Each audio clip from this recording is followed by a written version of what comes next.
Welcome to another episode of the award-winning Legal Toolkit podcast, only on the Legal Talk Network. Twice a month, we're delivering law practice management tips and tricks directly to your ear holes. My name is Jared Correa, and because Kevin Hart wasn't available, I'm your host. I'm the CEO of Red Cave Law Firm Consulting, a business management consulting service for attorneys. Find us online at redcavelegal.com. I'm the COO of Gideon Software Inc. We build chatbots so law firms can convert more leads. You can find out more about Gideon at www.gideon.legal. But before we get rolling, let me take a moment to thank my mom for listening to every episode. Thanks, Mom. I'd also like to thank our sponsors. They're the reason you're listening to this show right now. We would like to thank Alert Communications for sponsoring this podcast. If any law firm is looking for call, intake, or retainer services available 24/7, 365, just call 866-827-5568. Scorpion is the leading provider of marketing solutions for the legal industry. With nearly 20 years of experience serving attorneys, Scorpion can help grow your practice. Learn more at scorpionlegal.com. Abby Connect has delivered premium live receptionist and answering services to lawyers since 2006. You can try them out for free at abbyconnect.com. TimeSolve is the #1 web-based time and billing software for lawyers. Providing solutions since 1999, TimeSolve provides the most comprehensive billing features for law firms big and small. www.timesolve.com. Welcome to the first episode of the new Legal Toolkit podcast. This is the rebooted show. We're doing things a little bit differently now. We used to have an entire interview format for the show, but now what we're going to do is I'm going to start with a monologue. We're going to interview a guest, and then I got a special treat for you at the end. But before we get to any of those things, I want to talk about some issues in legal practice, and then some issues in other areas of life that I just have an interest in talking about. So today we're going to start with a conversation about law firm names, which is maybe more interesting than you ever thought possible. Naming a law firm is actually a thing, right? And if you're a lawyer or a consumer of legal services, more often consumers of legal services, that law firms usually have terrible names. Let me just give you a sample of some actual law firm names. I'm not making any of these up. Boring and Boring. That sounds exciting, right? Or not. Pain and Fears, LLP. Lowball and Lynch. Bicker and Bicker. It's appropriate, right? And then we have the immortal Allen and Allen. It's a lot of Allens. I'm guessing that's a family-based law firm. And then, this is my favorite one of all. Zifrin, Brittlebaum, Bianca, Fisher, Gilbert, and Zweig Stiffelman. Zweig Stiffelman has a little apostrophe in it. LLP, right? That's the whole name of the firm. I'm sure that URL is very easy to spell. So what kind of information do law firms like this offer to legal consumers? None, right? Unless I know attorney Zweig Stiffelman, that's probably not going to be a super appealing law firm name for me. And it doesn't necessarily tell me anything about the brand of the firm. Certainly doesn't tell me anything the firm does. Consumers don't necessarily want to know who you are, broadly speaking. They want to know what you do, what your experience is. Now, brand names like Coca-Cola, those tend to better communicate a unique sales proposition, right? That differentiates you from the market in many ways. And brand names end up becoming synonymous with brands. So if I said Amazon, you immediately know what I'm talking about. If I say Netflix, you immediately know what I'm talking about. Netflix also was named after like internet movies, right? That's Netflix. That's pretty easy to conjure. Now, I talked about Coke before, right? So the inventor of Coke was Dr. Pemberton, and the original formula used a helping of cocaine. So if Coca-Cola was called Dr. Pemberton's cocaine tonic, is that something you would be interested in purchasing? Probably not. What if Pep Boys was called Rosenfeld, Strauss, Jackson, and Radovitz, PLC? Because that's what Pep Boys would be called if it was a law firm. Because those four dudes were the people who named Pep Boys. Those are the Pep Boys, right? It begs the question, if all this is true, why don't law firms use brand names? Let me tell you, it's not entirely their fault. Some state bars and court systems that apply the ethics rules in certain jurisdictions, they don't actually allow law firms to use brand names. So believe it or not, there are 3 different types of rule sets for naming law firms. The first category is brand names are okay. So you can have a name for a law firm that doesn't include your own name, right? That's allowed in Massachusetts and California, two large jurisdictions. And interestingly enough, New York just allowed this as well. Massive jurisdiction, right? And that was a change from the old rule, which didn't allow brand names. The other set is, or the second out of three, is brand names are absolutely not okay, ever. Some of the states that don't allow brand names for law firms at all are Rhode Island, Ohio, and Texas. Some other states take a wishy-washy approach, right? Brand names are sometimes okay, or they're okay, right? So some states allow you to have brand URLs. Some states allow you to include lawyers' names in addition to a brand, right? But it has to be on like the same byline, right? These are just workarounds. The question is, why? Why do you have to use these workarounds? So attorneys take different approaches, right? Some attorneys abide by the rules and they follow the workaround. But some attorneys just say, you know what? I want to use a brand name and I'm going to do it. Rules be damned, right? But the problem is not the attorneys having to develop workarounds or try to skirt the rules, right? The problem is that the rules are stupid and they need to be repealed, like everywhere. So let's talk a second about the justification for rules like this. The first notion is that this helps in terms of consumer confusion, right? We're protecting the public. In the first instance, ethics rules don't want law firms to sound like legal aid organizations or legal institutions like a court, right? Or legal aid society. But if I'm a law firm and I'm calling myself Legal Aid of Denver, or if I'm naming my law firm the Montana Supreme Court, I'll pretty soon figure out that's a terrible strategy for marketing. Besides, with the prevalence of web search and all the content that's out there online derived from content marketing, consumers have plenty of ways to gain information about a business, including law firms. So why not let the market decide? Consumers actually have less confusion, as I'll talk about in a second, when lawyers are allowed to use brand names. The rules are also grounded in this notion of false or misleading advertising being prohibited, right? But what's false or misleading about a business that better defines its purpose? Isn't that actually less false or misleading than the law firm that uses its founders' names, right? What if Toys R Us was called Joe's? I wouldn't know there were toys there. I just know some dude Joe owns a store. Isn't that even less false or misleading than a law firm that uses like a dead founder's name, which is allowed, right? Where's Andrew Johnson? He's dead. Now, aren't these half-measure rules like branded URLs and taglines really just admissions that the rules need to go in the first place? And also, these rules are a little bit sexist, right? So what if I'm a female lawyer who gets married and changes my name? I now have to change the name of the firm, rebrand it, go through all the effort it takes to redirect URLs and move content around? That's not fair. So the truth of the matter is that brand names offer so much value. It's time that law firms everywhere were able to access them. And as I've been saying about post-pandemic America for a long time now, if not now, when, right? Now is a good opportunity to change these old school institutions. And I hope it happens sooner rather than later. I'm glad I could get that off my chest. I feel just like Jessica Lange from the season of American Horror Story, Asylum, which is the best season of American Horror Story, by the way. Now let's take a moment to listen to a word from our sponsors, and we'll be right back.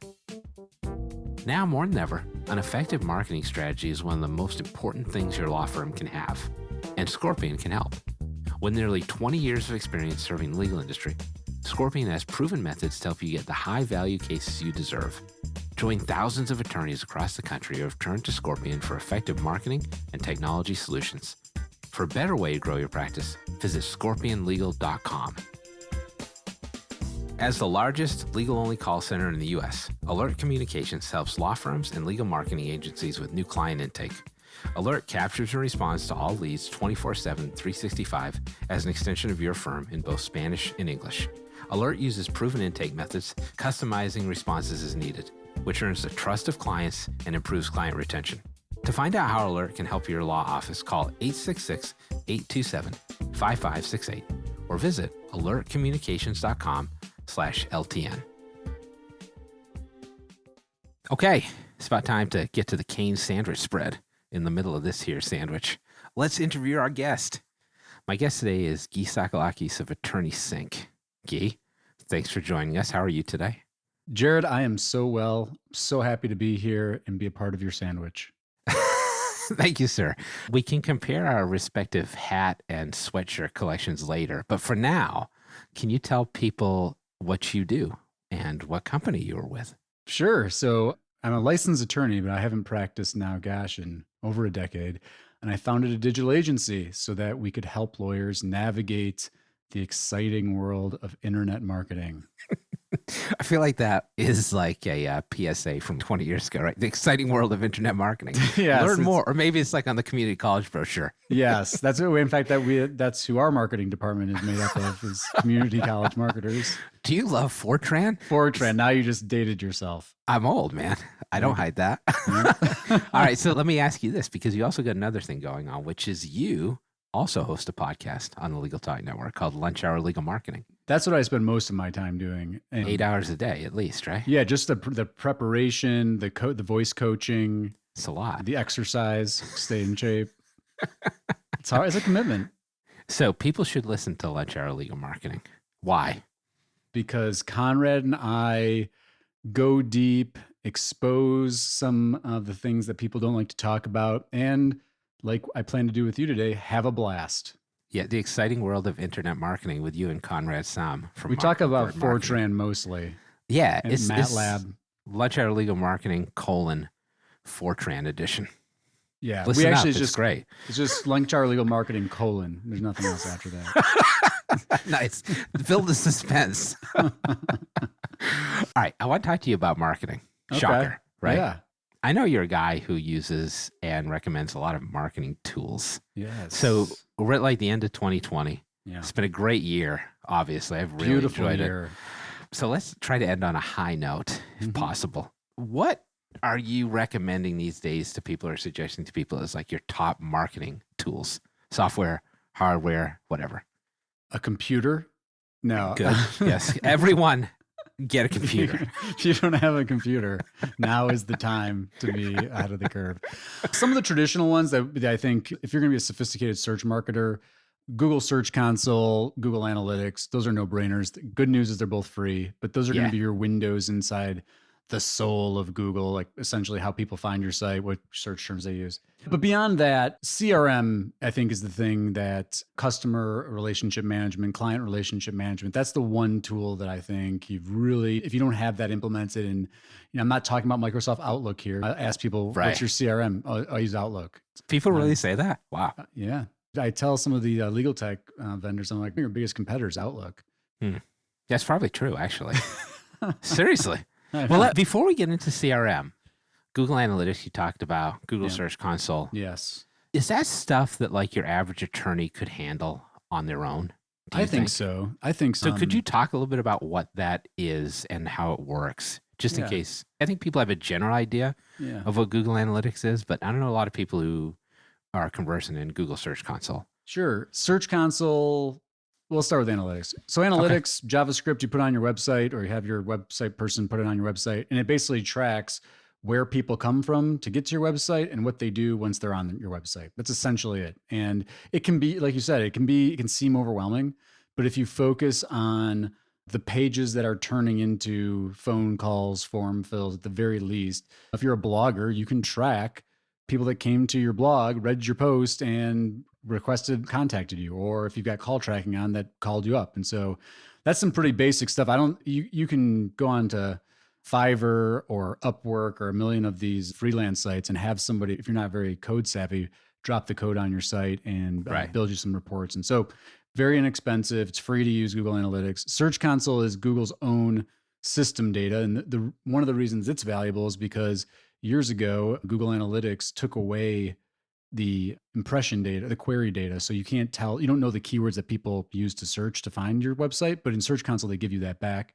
And so you want to know what kind of volume is there for Chicago divorce lawyer. Yeah. And where do your pages show up, and how many times are people searching that, and what questions do people have?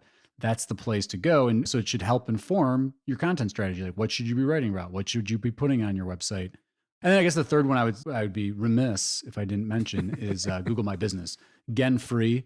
You can see I'm a Google fan person, but it's Google's Yes. world. We just all live in. Google has a lot of stuff. Until they break it up, it's Google's world.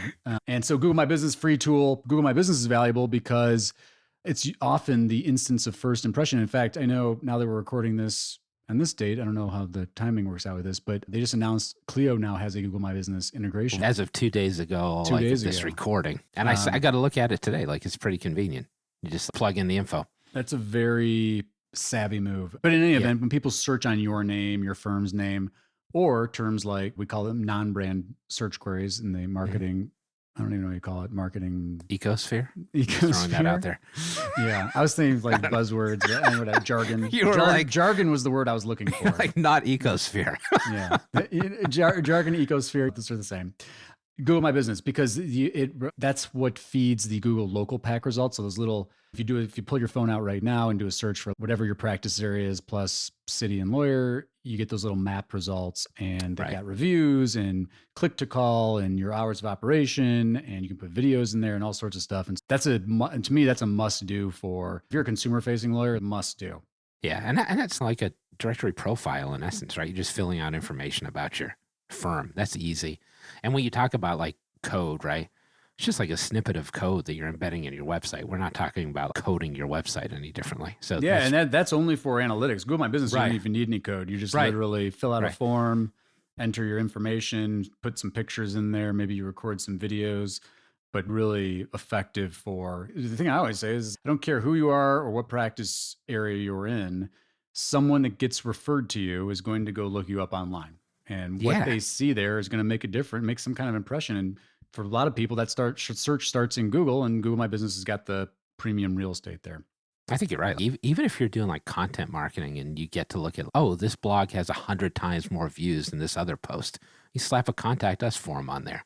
That's like simple to do and probably generates more leads and conversions for you. Yeah, and I think some of this marketing stuff like lawyers get, because it's like the traditional notions of demonstrating expertise and making connections, so the know and trust stuff. And so your website, your blog, all this stuff now plays a role in those conversations. So let's talk about CRM, customer relationship management software. Yes. So you recommend that as well.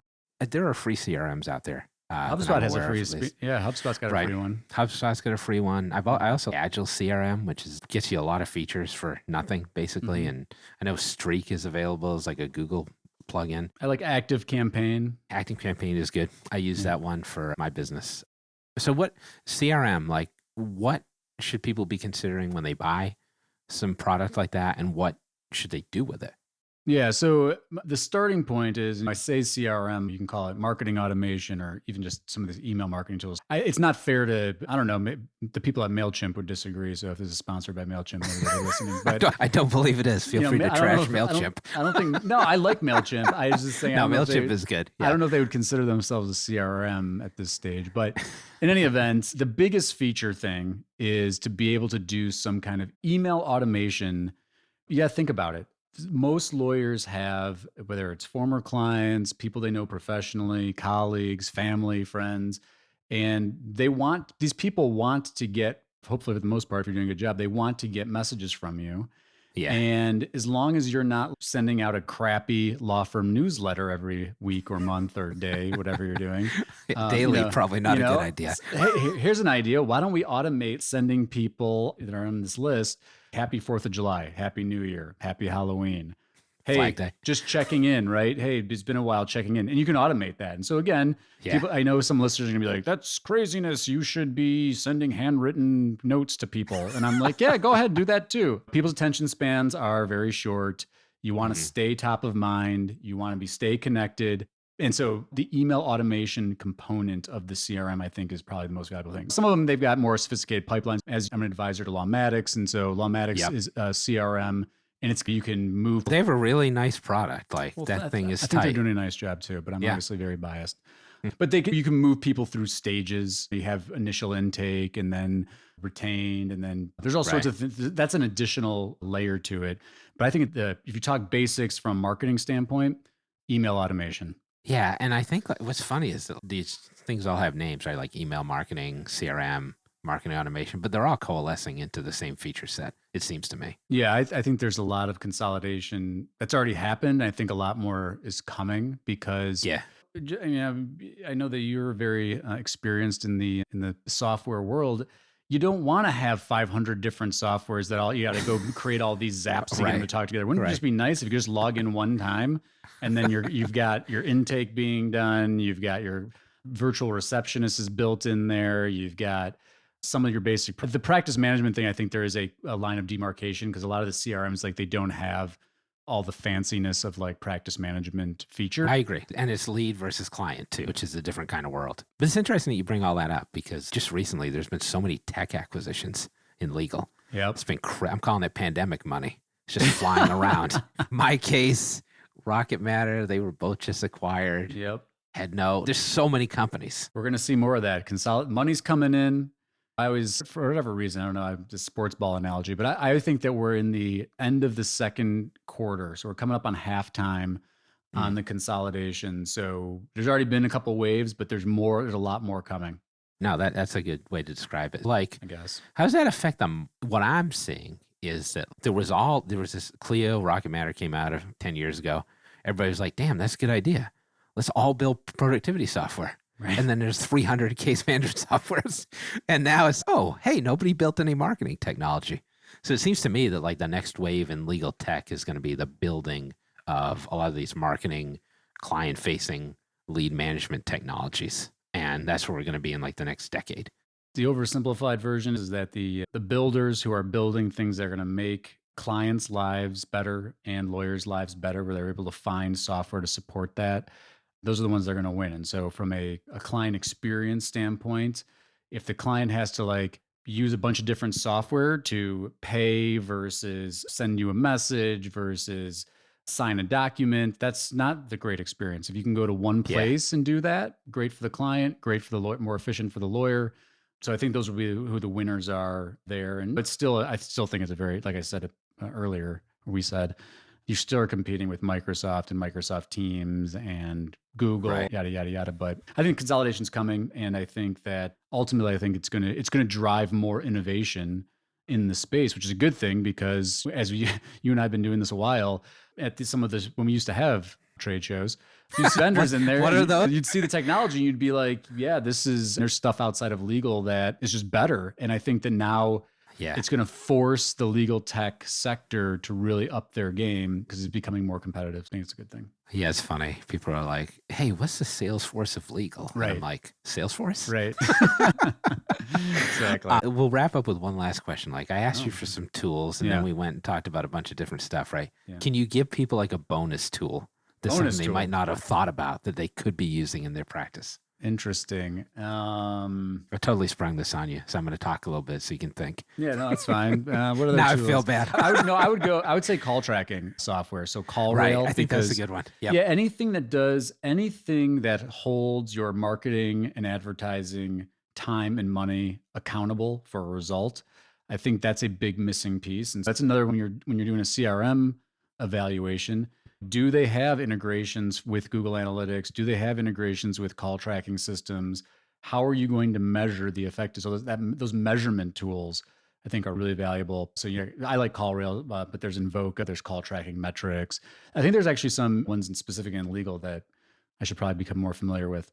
But I really like CallRail. Anything that the jargon word here is dynamic number insertion. So essentially, it generates a unique call tracking number based on session visit to your website. So you can actually track back. So you can be like, this call came from someone who found my blog post by searching on Google. And that's where you can start to actually make some of that return on investment, return on ad spend analysis. I see a lot of like marketing agencies using the call tracking, but very few like lawyers and law firms that are managing their own marketing. Right. And it's not that expensive. A pool of 8 numbers, it's $5-10. It depends on, oftentimes they charge you based on volume. So if you do high call volume, it can be a little more, but it's a no-brainer. Track those calls. Absolutely. All right. So that's a good point to end on. So we're done with the interview section, but we're going to bring you back. That was the boring part. Not now for the fun part. So this is what I'm really here for. Yeah. So let me thank you again. My guest today, Gyi Tsakalakis of Attorney Sync. Can you remind folks about how to contact you, find you online, as well as Attorney Sync? Yeah, just spell my name out. It's really easy. Just, yeah, pretty quick. Sound it out. Sound it out. Gyi Tsakalakis. No, go to attorneysync.com, attorney, sync.com. Or if you go to Twitter, if you use Twitter and you start typing GYIT, there's a good chance that I'll pop up. My little face will pop up because it's just such a weird combination of letters. But I waste a lot of time on Twitter, so see you there. Oh, man. Tell me about it. All right.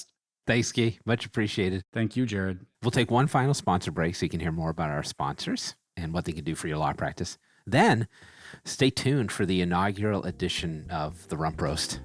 It's even more supple than the roast beast. Imagine billing day being the happiest day of the month instead of the day you dread. Nobody went to law school because they love drafting invoices for clients. At TimeSolve, our attorneys save on average over 8 hours a month in billing work. That means more billable time and turning billing day into happy day. Learn more about how to get to your time and billing happy place at timesolve.com. That's www.timesolv, leave off the e.com. Remember, that's timesolv.com. Your legal work requires your full attention. So how can you build lasting relationships with new or existing clients while juggling your caseload? Try Abby Connect, the friendly, highly trained, and motivated live receptionists who are well known for providing consistent quality customer service and support to law firms just like yours. Every connection matters. So call Abby Connect today at 833-ABBY-WOW to get started with your free 14-day trial and $95 off your first bill. Welcome back. We're here at the rear end of the Legal Toolkit, also known as the Rump Roast. That's what I'm calling it now. It's a grab bag of short form topics, all of my choosing. Today, we're going to play my version of the name game, in which I list 3 people or items and 3 descriptions, and it's my guest's job to match everything up. So we're bringing back Gyi for this one because he's more fun than Amy Coney Barrett after a couple of mojitos. Slightly. Gyi, slightly. She's pretty fun, I'm sure. All right, are you ready? I got 4 categories for you. Okay. It's going to be like Jeopardy. Category 1, Sam I Am. All right? I got 3 names. Sam Jones, Samantha Mulder, Fantastic Sam. One is a basketball player has the second most NBA championship rings of all time. The other is what I would describe as a hair cuttery. And the third is an alien abductee from the X-Files television show. Can you match them? I appreciate you giving me this layup one for the first one. Sadly, I've been a customer of Fantastic Sam, so I know that one. Yes, that's you got it. Hair cuttery. I'm also a sci-fi nerd, although X-Files was never my jam. I was more of a Star Trek Next Generation. But I can tell you that Samantha Mulder was an alien abductee on that television show, which makes Sam Jones the player with the second most NBA championship rings of all time. By process of elimination. Do you know how many championship rings that is? I'm going to go with 5. I'm taking a guess. Oh, 10. Actually. 10. Second shows to what I know. Oh, I was thinking football. I was thinking 11. Bill Russell. I was thinking football. Yes. TB12 got 6, right? It's all New England, man. Yeah. Yes, my wife is a huge fan of the X-Files. I've seen every episode. I like it too. Oh, great. Now we're going to get sued. All right. Next question. Next question set. Yeah. Gurus. Oh. Ready? I think you may have seen this before, but it's new to the listeners. 3 names. Bhagavan Das, Bhagavan Antle, and Bhagavan Sri Rajneesh. So one is the owner of a home zoo and a part-time harem manager. Not a bad deal. The other is an Indian guru whose followers took over an entire town in Oregon. And the third is an American yogi whose name is Kermit. What do you got? Okay, you upped the game a little bit here, but still, I think I'm going to hit this one out of the park. And I actually would like to take issue with, because arguably 2 of these are a part-time harem manager, but maybe arguably 3. But we'll talk about that on another episode.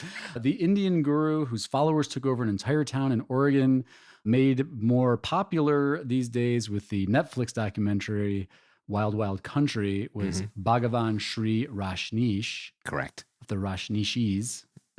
And then we know from the other Netflix, we're watching a lot of Netflix these days. I know, aren't we all? Documentary Tiger King. Bhagavan Antle is the owner of a home zoo and part-time harem manager. And that makes Bhagavan Das the American yogi whose name is Kermit. Very nice. 3 for 3, 6 for 6. Theme number 3. Theme number 3 is huge rods. Are you ready? No, I'm not touching this one. These are all people named Rod who are over 6 feet tall. We've got Rod Strickland, Yeah. Roddy Piper, Rod Brindamore. One is a former professional wrestler and star of the cult classic They Live. The next is a former NBA point guard, current manager of the NBA G League. And the last is a former NHL player and current NHL head coach.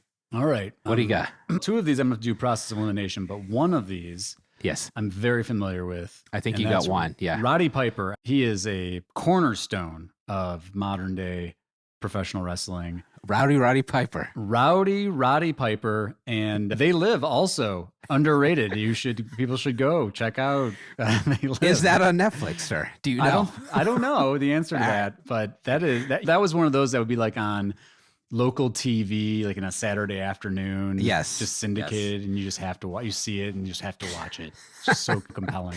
My kids watched TV with commercials for the first time, like in a long time the other day. And My daughter saw commercials. It's like, so what is long. this? Yeah. She was like, "What is this?" She's like, "The channel changed." I'm like, "No, it's a commercial." No, that's how I it don't know used to anything be. about All right, go that. ahead. I interrupted you. We got 2 more.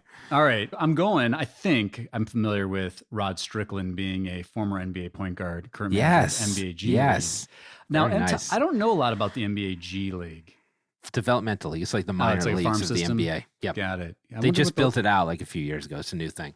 All right. Who are the good teams there? Is it parallel to the 2 good teams in pros? Much like the minor leagues of baseball, it doesn't really matter. Doesn't matter. It's just Like no one cares. No one cares. Very good. There's Rod. That's Rod Strickland. And that Nice. makes Rod Brindamore, which is that French? It's got to be, right? A lot of French. Who has an jokers. apostrophe in the middle of their name like that? French people. Yeah, French Irish. Canadians. What about Irish as well? Oh, that's true. That's true. Usually an O preceding it. This is yeah. very unique. Just so people know, because they can't see it. Bryn Damore it's split in the middle with an apostrophe. Very unique Yes. spelling. So he's the NHL player.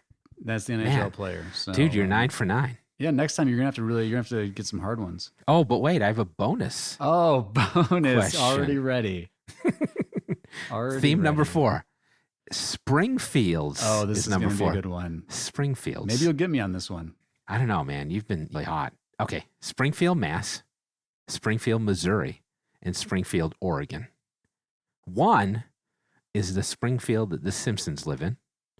One is the national headquarters of Bass Pro Shops, and the other is the home of the National Basketball Hall of Fame. I got a lot of basketball questions. I don't know why. I'm gonna screw this one up for sure. Which is Yes. embarrassing All right. Finally, I'm going to stump you. Go. because I was such a huge Simpsons fan. It's embarrassing. This is really embarrassing. This is before. This is when you had VHS. Yeah. And I was remember tasked VHS. with recording The Simpsons because you couldn't get it anywhere else. And so when it went on syndication, this is like mid 90s, I was tasked with recording it. So I had to set my clock every day and go and watch The Simpsons. So sadly, I'm blanking on the state, but I'm going to take a guess. Okay, go for it. And I'm nervous about this. And the other 2, I have no clue on, which is like also embarrassing. I'm taking a stab at it. I'm going with Springfield, Missouri. No. Wrong. Oh my goodness. Bad.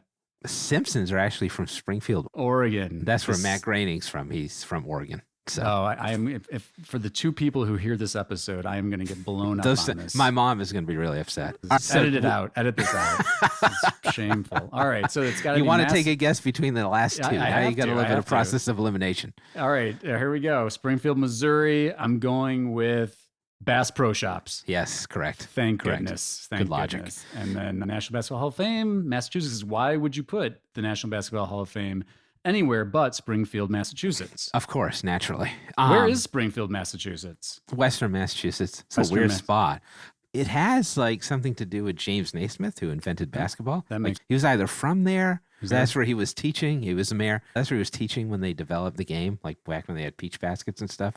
Got But it. why would you know that the national headquarters of Bass Pro Shops was in Springfield, Missouri? I felt like there is a lot of fishing going on in Springfield, Missouri. Next to Lake of the Ozarks. I have to say, Yeah, like, Lake of the Ozarks. I have Another been Netflix to show. Ozark is a great show. I have been to the Bass Pro Shops in Springfield, Missouri, and it is an amazing facility. The flagship? It's massive. Yeah, the flagship it's actually awesome. I'm not like outdoorsy, but the flagship is amazing. There you go. Go to Springfield, Missouri. Not bad, man. I'm gonna give you a silent round of applause here. No, You're that's like embarrassing. 8 of 9. I don't want any applause for that. That is shameful. Okay. 11 of 12. I was impressed, but I understand that you hold yourself to a high standard. Horrible. I think on that note, we're going to end this Perfect episode note to end on.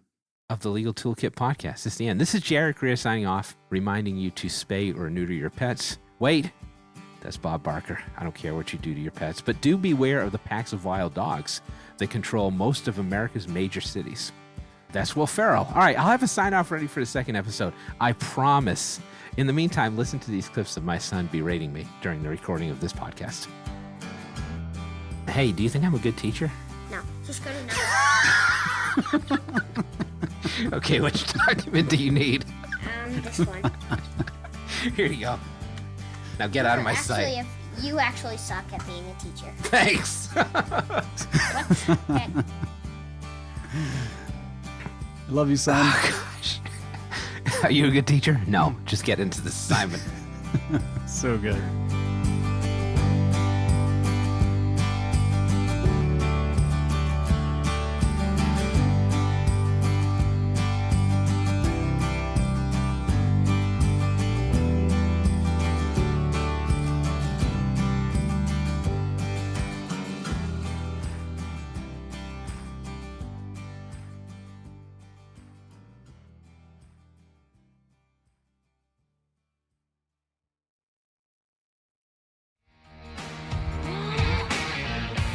Are you looking for a podcast that was created for new solos? Then join me, Adriana Linares, each month on the New Solo Podcast. We talk to lawyers who have built their own successful practices and share their insights to help you grow yours. You can find New Solo on the Legal Talk Network or anywhere you get your podcasts.